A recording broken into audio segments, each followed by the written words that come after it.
And I'd say I don't take much more time because I'm personally super excited to welcome the next speaker on stage, who will give us a high-level briefing on now, new, next trends and technologies shaping the future of travel. Please, everyone, give a warm applause and welcome to our keynote speaker, Director of Strategic Innovation and Intelligence at Lufthansa Innovation Hub, Tino Kleene.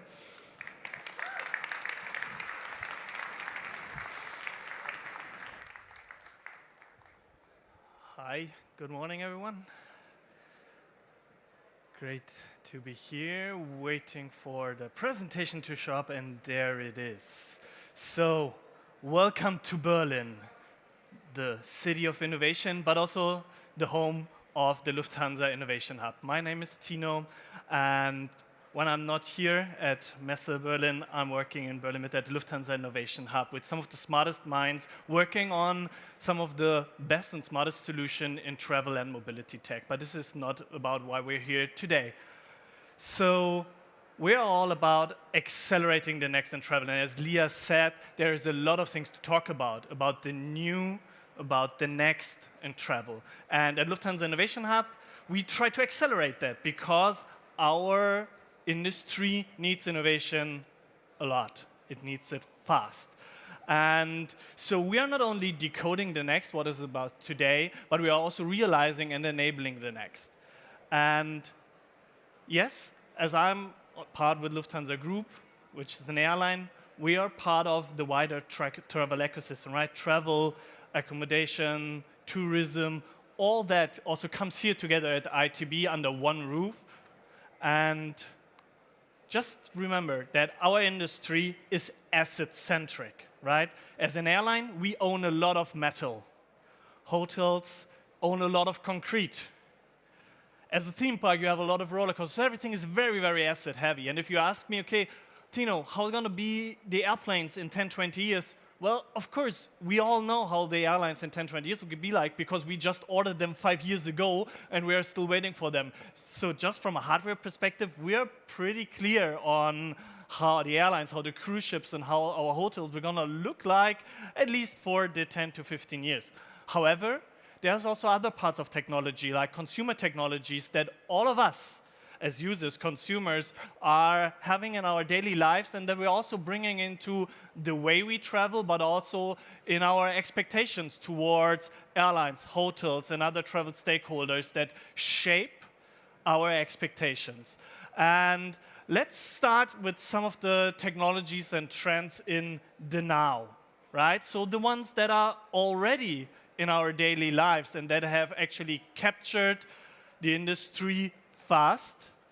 If we already look at the first one, right? The Apple AirTag, and probably no one expected me standing here talking about the Apple AirTag, but actually that's one of those technologies, of consumer technologies, that can have a tremendous impact on the traveler experience, especially if something goes wrong. And we are already taking that for granted, right? And this shouldn't be the way, but after Corona, when people started traveling again, we had a lot of operational hiccups globally across different airports and airlines. And people started using the Apple AirTags. However, airlines couldn't actually take the technology and implement it into the system. It was just not allowed.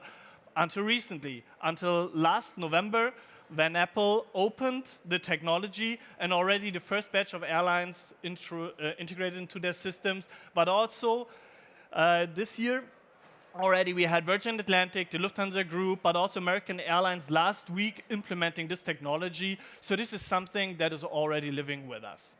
Another technology that is living with us and is also actually left and right to this stage are eSIMs, right? Electronic SIM cards. We have spent millions and trillions, slightly exaggerating, on roaming charges over the past year, right? And in the past, we have now seen also eSIM technologies capturing our industry by storm, right? Where we had in 2023, 7 launches across different airlines, online travel agencies, insurance providers, but also airports selling this as an ancillary. Yes, they're making money with it, But for us as a traveler, it's still very convenient technology, right? We want to stay connected, we want to stay up to date. And actually, last year, we have seen more than 19 launches of airlines, airports. We have also seen more than 4 VC, venture capital funding rounds into players of this, right? So this is a technology currently seeing a lot of momentum, and that we are also already taking for granted because the basement, the fundamental technology is integrated into our smartphones. So it's changing how we are traveling, how we are connected no matter where we are traveling towards. Also, connectivity, speaking about Starlink, right? Elon Musk, maybe these days not the most popular person to mention. However, this company has also kind of disrupted our industries, or at least one business component to that. Because yes, we as airlines, we charge you quite some money for, yes, sometimes underperforming technology of connectivity in the sky, right? However, Starlink promises to actually offer that as a fraction of a cost with a much more reliability. And last year, we have already seen that US and Eastern carriers led the way. And also last week in Europe, we had Air Baltic actually celebrating their first flight with the Starlink connectivity. So we're also seeing that this technology is changing how our travel experience is changing already in the now. And looking at our industry, we also can look at the wider industry, and not only at the airlines. So if we look at the cruise industry, here we actually see that Starlink has more or less 100% coverage across major brands. So here we see that a lot of brands and fleets actually cover Starlink also in offering this to their cruise customers in there as well. So we also see that here's one example where the cruise industry is even slightly faster than the airline industry within travel. And there are a lot more ubiquitous consumer technologies, right, that have nothing, or at least not a lot to do with the airplane, the hotel, whatsoever, that are having tremendous impact on our traveler experience, right? So everyone is coming here with their noise-canceling headphones, with their power banks, also especially during a trade fair, right? Super important to stay charged, but also bringing in their own content, right? So all those technologies change how we are traveling already today. But let's look into the new, into the trends, into the emerging themes that everyone is expecting also from me now here standing in front of you to talk about. And every year at tnmt.com, which is our research brand, we are looking into what is the theme of the year, right? And in retrospective, that's quite easy to do, right? So in 2016, everyone was talking about Airbnb and Uber and the sharing economy and those things. Right after that, we had the connected travel with smart luggage, intermodality, virtual interlining, right? Everything was connected, seamless, frictionless. Still not today, but in 2017, everyone was talking about it, right? And we had other themes like sustainable travel, futuristic travel, everything growing up until also 2024 with passion travel, right? And passion travel is the subsegment of trends, nothing to do with technology, but really about sports fan travel, set jetting, right? Where you kind of now everyone's talking about White Lotus effect, everyone traveling to Thailand, right? So because of their most favorite Netflix series, but also everything was around gig tripping, music travel, right? Event travel, concert travel, Taylor Swift Eras tours, huge headlines, economic impacts, right? So that was everyone was talking about last year. And that was also, this chart was the one I explained the most last year, which was about the experientialization of travel, right? Because yes, everything gets more expensive, so we become more cautious on where we spend our money on. We spend money on our passions, we spend more decisions on how we want to travel, right? Slow travel, dry tripping, sleep travel, well-being travel, all those things around travel segments and travel styles, but also why are we traveling in the first place, right? Passion travel, but also celebratory travel, right? Because we only live once. That's why we are coming together for traveling. That's why we are celebrating certain moments now with traveling afar. However, as I said, this was last year. And we asked our readership at tnmt.com what might be the theme of 2025. Because yes, we have already heard Leah talking about this. Well, probably no session today not talking about AI. but also starting over the past 2-3 years, social media, creator economy, right? So is 2025 going to be the year of viral travel, or is it going to be the year of transformative travel? Or actually, speaking about geopolitics, might it be the year of restricted travel again? So we asked our audience which of those 4 themes they are seeing most likely to rule the headlines, because they're all 4 going to be important for this year, right? And everyone, or like the majority of 55% on a LinkedIn poll, voted for AI and travel, right? And I'm not going to go too deep into it. However, we've seen that already a lot of travelers are using ChatGPT and the likes to plan and book their travels. And there's a lot of solutions also here at ITB trying to do especially that. But also comparing this technology, because it's a fundamental technology, and this is also where McKinsey agrees with us, has a lot of potential for the travel industry, not only passenger-facing, but also within our internal-facing use cases, right? Really changing how we're doing business and inside our value chain. But also the topic of viral travel, right? Because social media is already the #1 inspiration of choice, right? So there's no doubt about it that people get inspired on it. However, it is, as of now, not possible to book travel during those platforms. However, social commerce in other areas, other categories, is already given, right? So this, we're speaking about fashion, cosmetics, all those things that I can already order via TikTok and Instagram. And also the second chart here shows that this is already happening. And it's just a matter of time until those platforms support, or there's going to be connecting platforms that enable us to also book travel through social media. So yes, it might gonna be the year where viral travel really takes off, or it might also be that it takes another 1-2 years to develop and mature for those technologies. But speaking about new trends, everyone is loving trend reports, right? And at the beginning of the year, there is trend report season. There's one probably published every day. And what we did is we did a meta-analysis of those trend reports and looked into what are the most commonly named trends. This method is called trend triangulation. And here we looked into 36 traveler trend reports where we extracted more than 316 trends and put them into those 16 clusters. And here you see that still passion travel is leading the way, because yes, there's some lag, because we're speaking about industry narrative, right?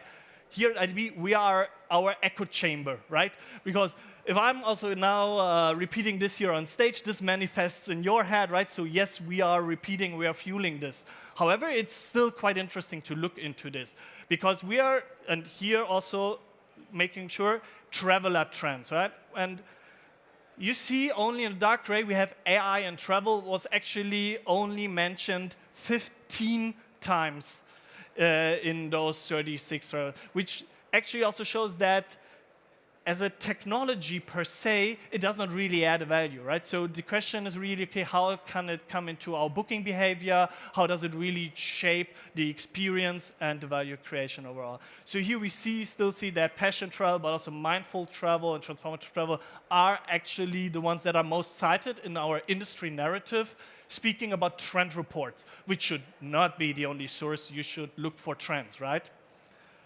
And another interesting source to look for trends is actually founding momentum. So where do the new startups, the founders, create new companies, right? So where's the future of new companies in travel being headed?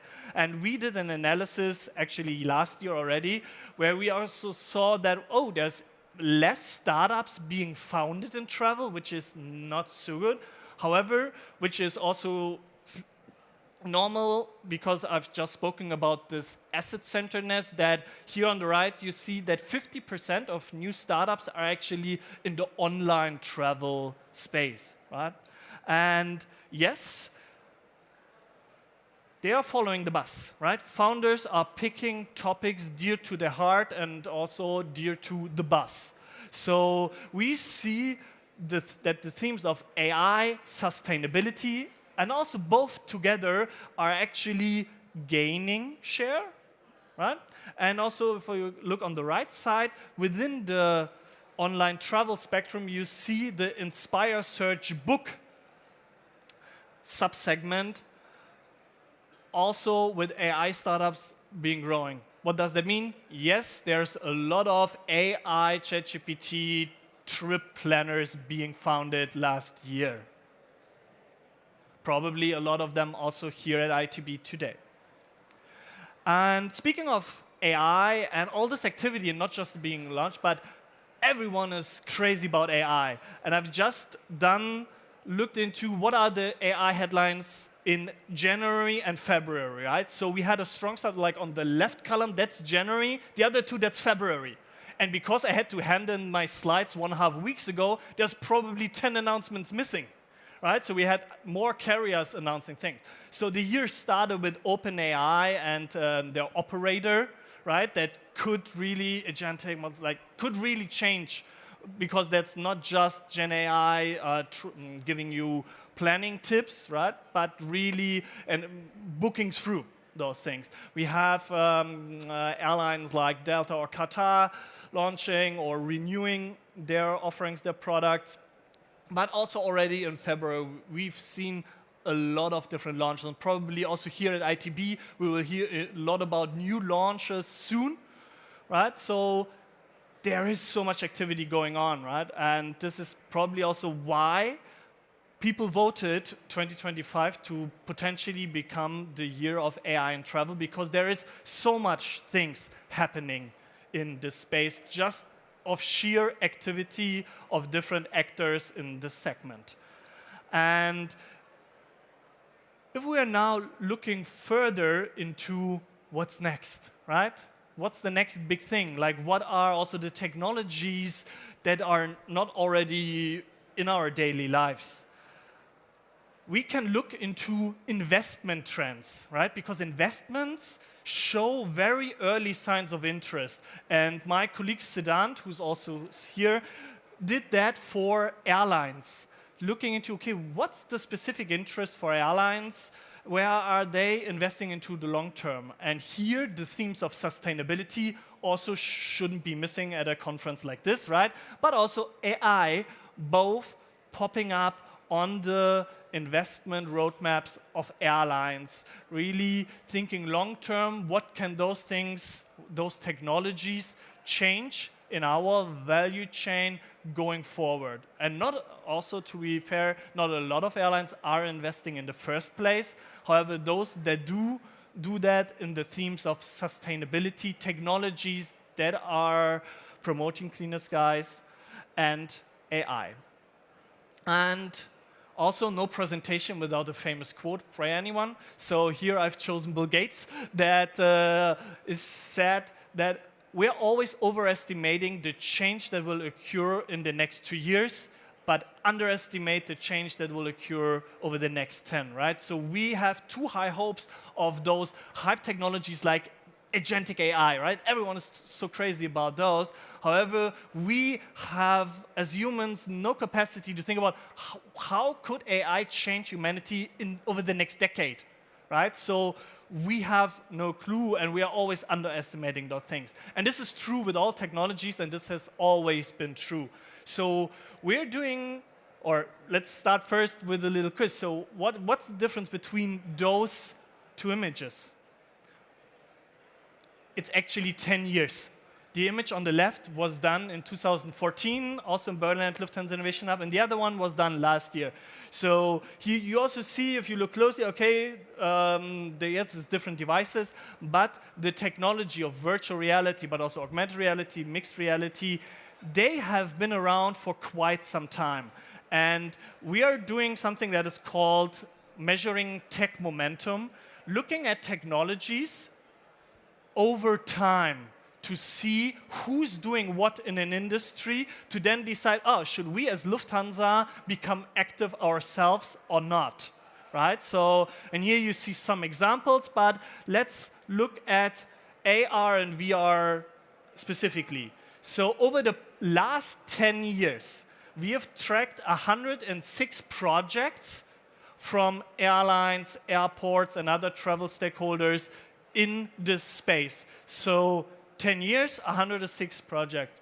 Well, that's quite good, right? In terms of, yes, things were going on. And actually, the spike that you see there last year, well, that was Apple Vision Pro launch, where everyone was excited again about the technology.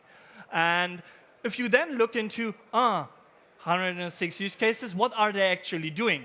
Right? And yes, the biggest part in the middle is immersive entertainment. You sitting with the VR goggles in the airplane, watching movies by yourself. However, what are probably the more lucrative use cases are the gray ones, right? Because those are the internal ones. Because did you know that the majority of pilots and crew are already trained with VR use headsets? And that's also one of the answers how technology can help us with staff shortage, right? Because oftentimes we have enough stuff, but we cannot train them fast enough or sufficiently enough. And yes, pilots have a lot of, they need to do a lot of trainings, a lot of refreshments. And if you need to carry them somewhere to do that specific training, that costs you money and time. So those technologies here in AR and VR are showing you which are the interesting use cases. And this is something that you as if you're a company in general, but also in travel, you need to look into, because if I've been in the industry 10 years ago, I could have already started doing AR and VR use cases. Probably would have been 10 years too early, right? If I've joined the launch of, after the Apple Vision Pro, creating something, maybe that would have been a good timing, but it's hard to know, right? So really looking at the momentum and monitoring that over time is crucial for any company working in this area. And now I've shown you a lot of different technologies, right? Some that are already in our daily lives, some that are emerging, hyping, trending, and some that might even still out in the future because people just start to investing into those, right? So also thinking about technologies and trends, try to think about this entire spectrum because we tend to forget or to ignore the technologies that are already there but changing our industries already significantly. So we are trying to do exactly that, right? So we are looking at different data points, like the industry narrative with the trend reports, like investments, like those things. We call this our indicator stack. This guides our research at the Lufthansa Innovation Hub. And if you want to learn more about those things, because actually all of this is also shared online, because we believe in sharing insights to drive change in our industry. So connect with me, connect with us of the Lufthansa Innovation Hub. We are also here over the next days. We're here based in Berlin. And we actually might have some time for questions. Thank you.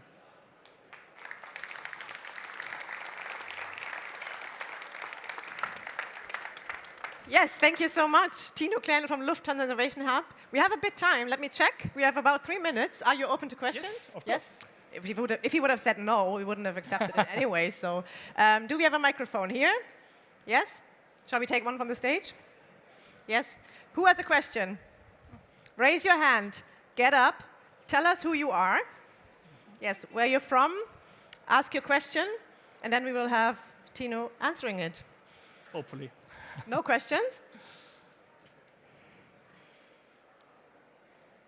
Well, then let me start, because I'm curious. This is overwhelming, right? It's going quite deep, your research and the content. And I mean, I can only recommend to any of you, I read the newsletters regularly. Thank you. You have to take time apart for that, because it's quite extensive, yes. We try to go deep and exactly really find new insights that can help to change our industry. Yeah. It's not the short attention span content you can consume before going to a networking event to pitch some smart sentences when you really want to go deep. But what are you most excited about personally? Like if you look at the past year since the pandemic, is there one trend where you say this is really where I see a massive opportunity for our industry to really change something long term? That's actually also more on the meta level that I see our industry now really taking action, right? Being interested in those things, doing that research, applying that research, and really changing things, building startups, partnering with startups, and really driving innovation, no matter the specific technology. Right, okay. Well, taking action, I mean, enough input for you guys to get inspired in the next days to actually go back to your business and take action. Tino Kleine, thank you so much. It was a pleasure, it was a great talk. And a big applause, please, everyone. Thank you.